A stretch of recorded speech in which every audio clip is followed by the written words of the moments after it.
જળજીણીના આ પાવન ઉત્સવ પ્રસંગે જેમણે વડતાલ ધામમાં રહીને ભજનની ધૂણી દખાવી હતી એવા પરમ પૂજ્ય કૃષ્ણજીવનદાસજી સ્વામી ઉર્ફે અથાણાવાળા સ્વામીના આ જન્મ જયંતિ પ્રસંગે આપ સૌ મુક્તોને હૈયાના હેતથી જય સ્વામિનારાયણ. બહુરત્નાની વસુંધરા એમ કહેવાય છે. એ જ રીતે આ સંપ્રદાય પણ બહુરત્નોની ખાણ છે. ભગવાન સ્વામિનારાયણ ધરતી ઉપર આવ્યા પછી આજે એને 200 વર્ષના વાણા વાયા. એક પછી એક આકાશને થંભ દઈને ઊભા રહે એવા પરમહંસો મહાન સંતોને પુરુષોત્તમ નારાયણ આ સત્સંગમાં મોકલતા જ રહ્યા છે. અને એક એવો અમૂલ્ય રત્ન કોહિનૂર હીરા જેવા પરમહંસ એટલે સદગુરુ શ્રી કૃષ્ણ જીવનદાસજી સ્વામી ઉર્ફે અથાણાવાળા સ્વામી. જે સંતને બે વિશેષણ અનોખા લાગ્યા હતા.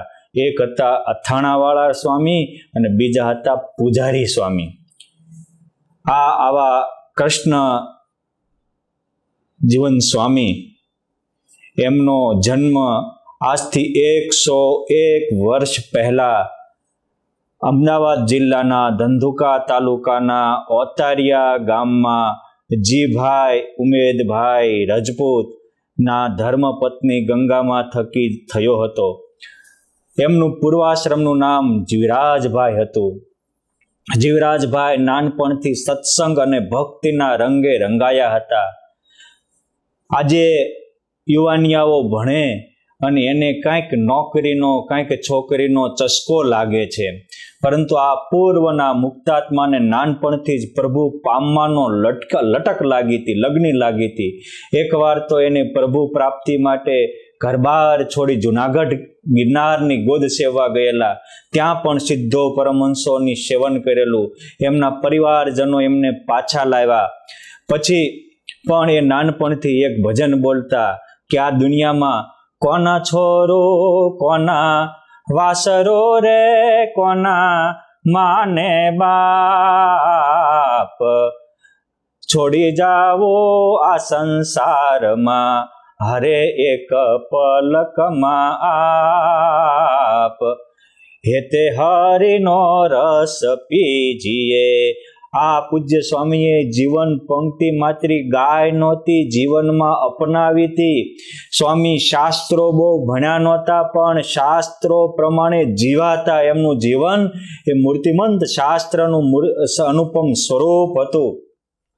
આવા પૂજ્ય સ્વામી શ્રી નાનપણથી જ ભક્તિ ને વિરક્તિના રંગે રંગાયા હતા. સદાચાર અને સંયમનું મૂર્તિમાન સ્વરૂપ હતા. બ્રહ્મચર્ય એ તો નાનપણથી એમના જીવનનો પ્રાણ હતો.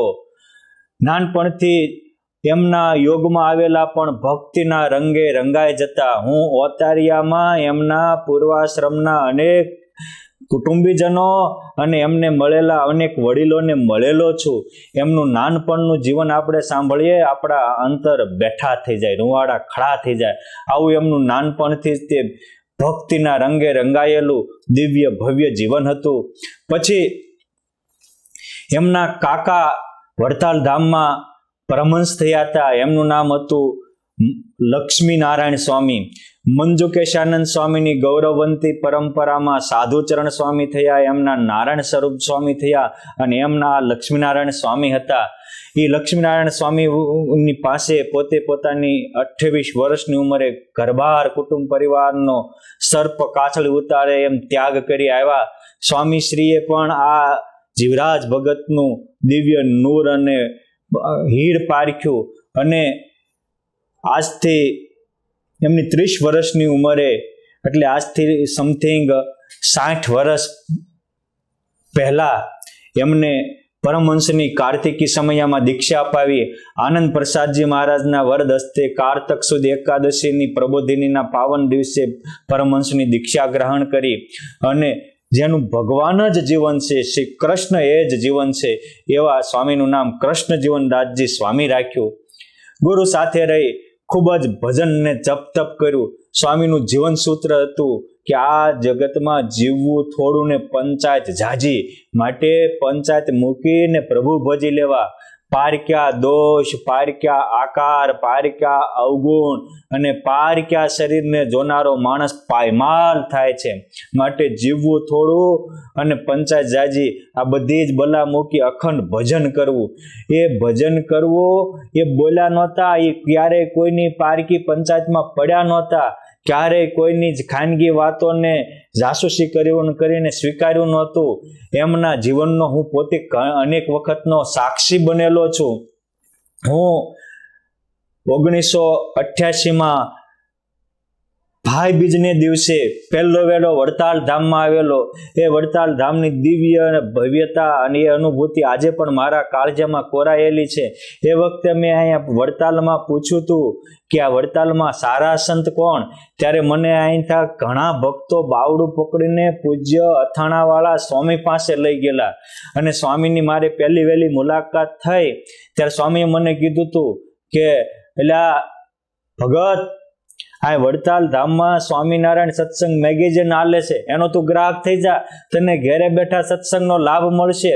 અને સ્વામીના વચનને હું પહેલો વહેલો સ્વામિનારાયણ સંપ્રદાયના મેગેઝિનનો ગ્રાહક થયેલો. અને પછી સ્વામીશ્રીના મેગેઝિનના દરેક લેખ હું વાંચતો તો મને એમાંથી અનોખું અને અનેરું બળ મળતું હતું. સ્વામિનારાયણ સત્સંગ મેગેઝિન જે વડતાલ ધામમાં આજે વડતાલ ધામ તરીકે ચાલે છે, એને સૌથી વધારે લોકો સુધી પહોંચાડનાર કોઈ મહાપુરુષ હોય તો એ પૂજ્ય અથાણાવાળા સ્વામી હતા. એનો હું ખુદ સાક્ષી બનેલો. સ્વામીનું ભજન એવું, સ્વામીની સેવા એવી. વડતાલ ધામની 5 આરતીમાં સ્વામી હાજર હોય અને આરતી પછી આજે જે ધૂન બોલાય છે એ ધૂનની આલેખ પણ સ્વામીશ્રી જગાવતા હતા. સ્વામીશ્રી એવા ભજનમયમાં રહેતા હતા કે એમને જોઈને આપણને ભજન કરવાનું તાન ચડી જાય. વડતાલ ધામમાં 2008-9માં હું વડતાલની હસ્તપ્રત લાઇબ્રેરીનું ડિજિટલાઇઝેશન કરવા આવ્યો અને ડિજિટલાઇઝેડ બધું કાર્ય કરતા હતા. એ વખતે હું સ્વામી પાસે ઘણીવાર દર્શને જતો હતો, દંડવત કરીને બેસતો હતો.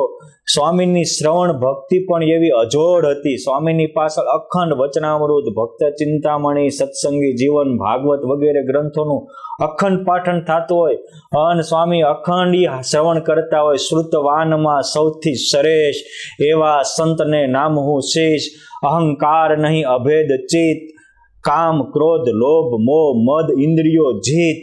આ પાછા અભિમાન નહીં જેને લેશ, એવા સંતને નમહું શીશ. નિર્માની માન દો મત. આવા મોટા થાંભલા જેવા સાધુ હોય તો નાના નાના સાધુને, નાના નાના ભક્તોને પૂર્ણ માન આપતા હતા. અને એમના ભજનના પ્રતાપે અસાધ્ય રોગ પણ અનેકના મટી જતા હતા. મુંબઈના એક પરિવારને અચાનક કેન્સરના રોગે ભરડો લીધો. અનેક દવાઓ નિષ્ફળ ગઈ, ડોક્ટરોએ હાથ ધોઈ નાખ્યા. એ વખતે એ પરિવાર અને એમના સભ્યને લઈને પૂજ્ય અથાણાવાળા સ્વામી પાસે વડતાલમાં આવ્યા. સ્વામીએ મહારાજના દર્શન કરાવ્યા અને પ્રસાદીનું પાણી આપ્યું અને કીધું તમારા વતી હું માળા ફેરવી જાવ, મટી જશે. અને સ્વામીનો માળાનો તાર એટલે પુરુષોત્તમ નારાયણ સારી સંધાયેલા. સ્વામીના સંકલ્પથી ટૂંક સમયમાં એમાં નખમાય રોગ ન રહ્યો. એ પરિવાર અને એ ભાઈ હજી પણ જીવે છે. આવા એક નહીં અનેક પ્રસંગો સ્વામીના વચને ઘટેલા છે. એના આજે વડતાલ ધામમાં અનેક લોકો સાક્ષી છે. હું જ્યારે સ્વામી પાસે ગયો, સ્વામી પાસે વચનામૃત વંચાતું હતું. મને કે વાંચ વચનામૃત. મેં 2 વચનામૃત વાંચ્યા. પછી સ્વામી મને કે સાધુ કેટલી માળા કરે? મેં કીધું સ્વામી અત્યારે તો બધી સેવાની જવાબદારી છે, 15-15, 18-18 કલાક સેવા કરતા હોઈએ, ટાઈમ નથી રહેતો. ટાઈમ રહે તો 51 માળા કરવી. મને કે આજથી રોજ 100 માળા કરજે. મેં કીધું સ્વામી મારે આ બધી જવાબદારી અને આ બધી એટલી બધી માળા મારથી ન થઈ શકે.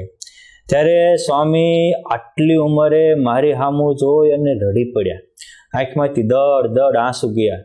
અને પછી મને કહેશે કે સાધુ આ મારી એટલી ઉંમર થઈ, ગમે એવી સેવા હોય, કોઈ દિવસ હું 1000 માળા કર્યા વિના સૂતો નથી.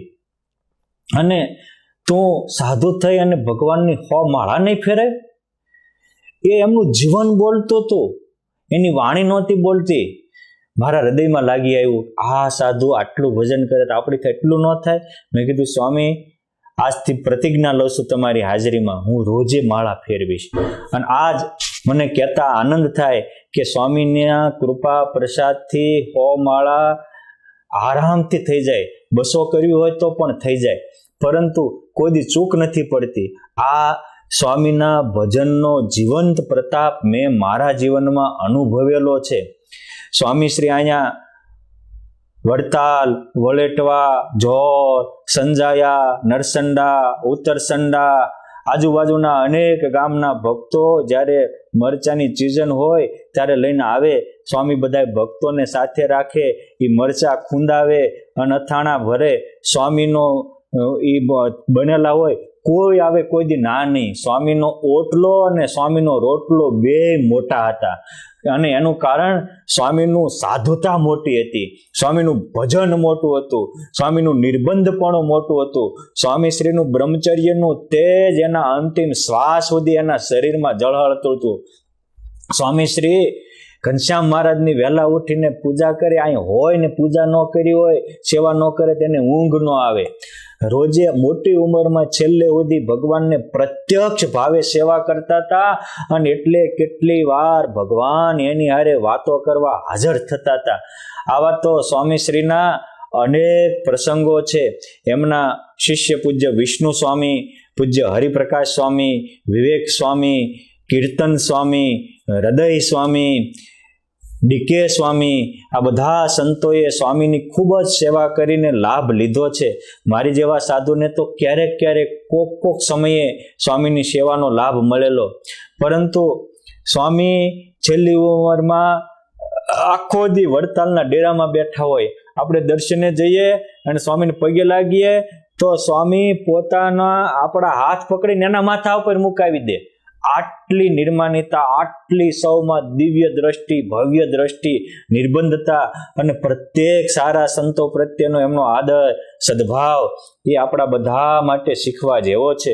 સ્વામી જેવું બ્રહ્મચર્ય, સ્વામી જેવું ભજન, સ્વામી જેવું તપ, સ્વામી જેવું પંચવર્તમાન ને પૂરા સુરાપણું, સ્વામી જેવી નિસ્પૃહિતા અને સ્વામી જેવી સૌના પ્રત્યે દિવ્ય દ્રષ્ટિ મારા, તમારા અને આપણા સૌના જીવનમાં આવે. અને સ્વામી શ્રીના તપ ભજનના પ્રતાપે આજે સ્વામી શ્રીની સ્મૃતિમાં વડતાલ ધામના હોનાના શિખર બન્યા છે. એક સાધુ સારા ભાવથી સેવા ભજન કરતા હોય તો એની સ્મૃતિમાં પણ કેટલા દિવ્ય અને ભવ્ય કાર્ય થાય, એનો આ દસ્તાવેજી પુરાવો છે. આવું દિવ્ય અને ભવ્ય જીવન જીવનારા, પોતાના જીવનથી જીવન જીવવાનો સંદેશો આપનારા અને જપ અને તપના તાણાવાણાથી જેના જીવનની ચાદડી અખંડ રંગાયેલી રહેતી હતી, એવા પૂજ્ય સ્વામીશ્રીને આ 101મી જન્મ જયંતિ પ્રસંગે એમના પાવન ચરણોમાં પ્રાર્થના. સ્વામીશ્રી અને એમના જેવા સદગુણો મારામાં પણ આવે અને એમના જેવું ભજન ભક્તિનું બળ મારા પર પણ નિત્ય પ્રત્યે વધતું રહે. સ્વામીશ્રી જેવી રાગ દ્વેષથી પર આપણું જીવન, મારું જીવન, તમારું જીવન દિવ્ય ને ભવ્ય બને, અને સ્વામીની જેમ આપણે પણ સૌમાં હરિદર્શન કરી ભગવાનના સંબંધે સૌને દિવ્ય માનીએ એવા સદગુણો આપણામાં આવે એવી સ્વામીશ્રી અને તમામ દેવો મુક્તોના પાવન ચરણોમાં પ્રાર્થના. અસ્તુ. ધન્યવાદ. જય શ્રી સ્વામિનારાયણ.